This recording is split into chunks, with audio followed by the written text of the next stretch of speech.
ตอนนี้กำลังประกอบหน้ากากนาคพี่น้องคะนี่ค่ะประกอบหน้ากากนาคตาก็ใช้ตาตัวนี้แหละตาแดงน้อยนี่นะคะเพราะว่าถ้าตาใหญ่มันก็จะแต่ที่จริงตาใหญ่มันก็จะสวยเนาะแต่ว่าตาน้อยสวยดูในนี่สวยไหมตาแดงกล่ำตาแดงกับตาแดงใจเขาชอบตานู้น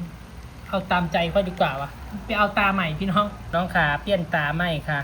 ตานั้นไม่ถูกใจต้องเอาตานี้ตาใหญ่ตาลูกมกกเป็นลูกค้านี่เห็นบอถูกใจเมื่อกี้ตาน้อยพูดฟังนึงกระติดตาคือการค่ะจักตาต่ำตาสูงกับพวกค่ะ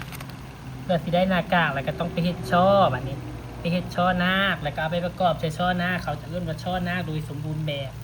ส่วนปากเราก็จะติดใส่นี่ค่ะว่าเราก็จะใส่กาวติดใส่นี่ปากก็ได้นี่ค่ะพี่น้องคะลองแทบมันก่อนนี่หน้ากากของเรากันแล้วพี่น้องเดี๋ยวค่อยบอกติดเชือกนี้ใส่อยู่ให้มีสีสันพี่น้องค่ะมันจะงามเนี่ยเนาะ